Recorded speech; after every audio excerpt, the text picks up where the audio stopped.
Part 1. The Forbidden Whisper, the First Blood. What if I told you that the first vampires were not born in shadow, but in sanctity? Not creatures of chaos, but witnesses to divinity, whose hunger was less for blood than for remembrance. The Church will not speak of them, not in sermons, not in scripture, not even in whispers beneath vaulted ceilings, but their presence lingers, etched in the margins of apocryphal texts, buried in graves sealed with sickles and stones, hidden in cathedrals where prayers cannot outdrown the silence. For centuries, humanity has romanticized them. The brooding aristocrat in velvet, the tragic lover cursed to wander the night, the seducer whose bite blurs pleasure and damnation. But this is the lie, a veil spun across centuries, woven by poets and pulpits alike to mask a truth far darker and far older. Before Bram Stoker, before the Carpathian legends, before even the whispered name of Lilith, there was another story.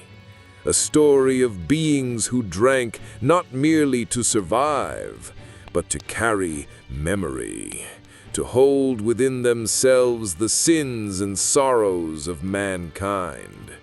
The first vampires were not monsters, they were martyrs, and when the Church discovered what they were, they buried them. Part 2. The First Shadows. Myths across the earth. Long before the word vampire was whispered in candlelit fear, humanity knew the shape of hunger. Every culture named it differently, yet the essence was the same. An echo that spanned continents, a thirst that haunted the edges of firelight. In the deserts of Africa, they called it odds, a creature of flickering flame slipping through huts as a firefly, silent, patient. It feasted on blood, not with violence, but with inevitability. Across the oceans, in the mist-veiled temples of India, rose the Vetala, a being neither dead nor alive, dwelling between worlds. It fed not only on blood, but on life force itself, leaving behind husks that looked like sleep, but were closer to hollow statues. In the myths of Greece, there was Lamia, once a queen, beloved, radiant, until the gods, jealous and cruel, twisted her grief into a curse. Snake-bodied, driven mad by the loss of her children, she wandered the hills in mourning, feeding on the young to silence the lullabies echoing in her own head. And older still, in Jewish legend, came Lilith, not merely demon, not merely seductress, but the first woman who dared say no. Cast out for defiance, she became the night spirit, a shadow feared by infants, desired by men, condemned by angels. Different names, different lands, same hunger, same exile. The Church found these stories, collected them, cataloged them, and in secret archives beneath basilicas and monasteries, they wove them together, not as history, but as warning. The blood drinker is the enemy of Christ, they wrote, but the truth buried in those margins whispered otherwise. Perhaps these beings were not the enemy, but the consequence of what heaven could not bear to hold. Part 3. The Grave Unsealed, Birth of the Corpse Drinkers. Part 3. The Grave Unsealed, Birth of the Corpse Drinkers. In the cold heart of Eastern Europe, where winters bled into endless hunger and wars scarred the soil deeper than any plow, a new terror took root. Villages whispered of the dead who would not stay buried, of graves that stirred at night, of freshly turned earth heaving like a breath beneath the moon. Poverty, plague, endless funerals. When entire families perished overnight, fear sought explanation, and in fear's silence, a new figure emerged, the Strigoi, the Upir, the Raikalakis, a corpse risen, neither fully dead nor fully alive, driven to feed on the living to prolong its cursed half-existence. Peasants sharpened stakes. Priests carried holy water in trembling hands. Graves were dug twice, once to bury, once to confirm. Archaeologists still uncover their panic. Skulls severed and placed between knees. Sickles crossed over throats. Stones crammed into mouths to silence the hunger. These were not metaphors.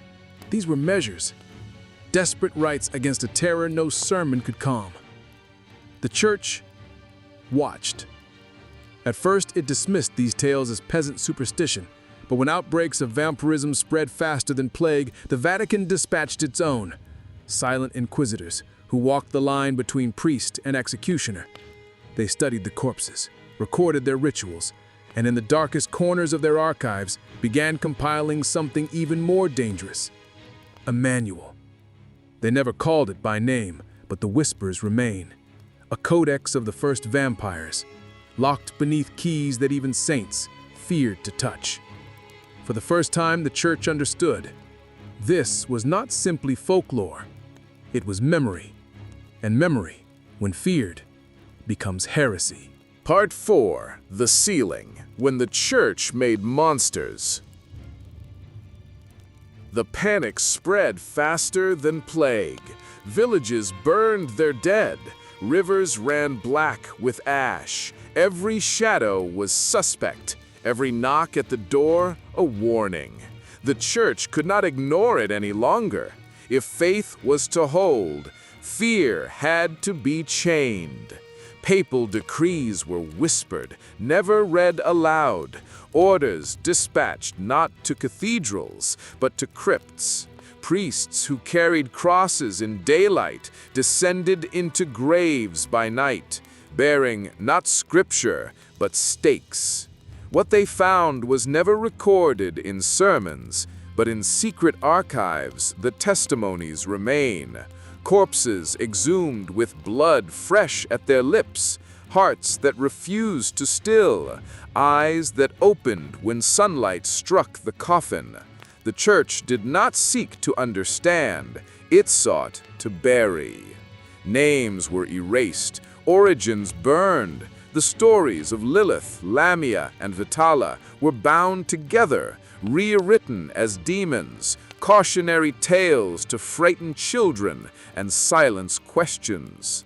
Mercy became sin, curiosity became blasphemy, and those who once drank blood to carry memory were recast as predators feeding on innocence. This was no accident. Fear, wielded well, is obedience, and obedience, the church learned, is salvation on a leash.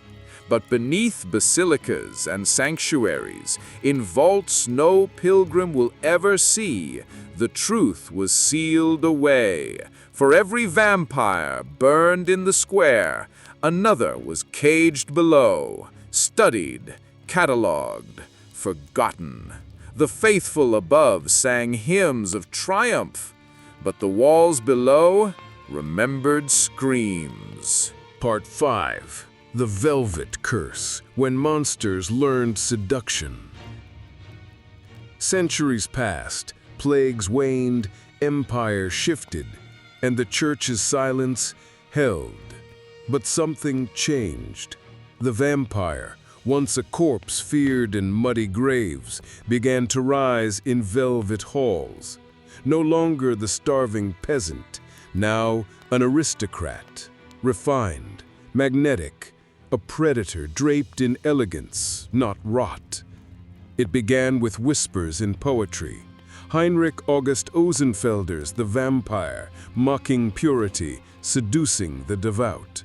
Then Goethe's Bride of Corinth, a love returned from the grave, forbidden and holy in equal measure.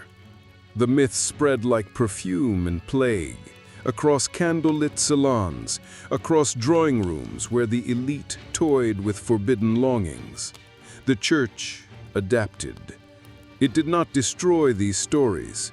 It let them breathe, because a monster clothed in romance was easier to dismiss and easier to control. Every era projects its fears. For peasants, it was death returning from the grave. For nobles, it was desire cloaked in sin. For all, the vampire was mirror, reflecting the hunger they dared not name. By the time Bram Stoker wrote Dracula, the myth was no longer a whisper. It was a scream in velvet, echoing through Europe's drawing rooms and into the silver holes of cinema yet to come. But beneath the gilded fiction, beneath the ink and the velvet, the church's archives told another story. Not every vampire and their records was burned. Not every name was erased. Some were still there, sleeping, waiting. And as the world romanticized them, the church alone remembered what they truly were. Not predators, not lovers, but witnesses, carriers of memory too heavy for heaven itself. Part 6. The Silver Screen, When Shadows Learn to Shine. The 19th century closed with a coffin creaking open. Bram Stoker's Dracula emerged from ink and candlelight, a figure half aristocrat, half creditor, and wholly unforgettable. No longer confined to graveyards and whispers, the vampire entered parlors, salons, and soon the cinema. Nosferatu's silent terror, Bela Lugosi's velvet menace, the children of the night now stalked not just villages, but imaginations across continents. The myth evolved, absorbing every fear of its age: disease, immorality, foreign invasion, forbidden desire. The vampire became symbol. In one era, plague. In another, addiction. In another still, the loneliness of immortality. And as audiences swooned or shuddered, the church watched, quietly. In hidden vaults, its records thickened. Sightings, dismissed as hysteria. Bodies hidden before science could study them. Witnesses sworn to silence beneath oaths older than nations. The world adored the fiction. The Vatican feared the truth. For while novels and films draped the vampire in romance, the beings beneath the basilica remained unchanged. Silent, patient, bound not by chains, but by a vow humanity had long forgotten. And yet, as cinema's glow spread their image worldwide, whispers began again. Of bodies buried with stones in their mouths, of graves sealed with iron, of unexplained disappearances in villages too small for headlines.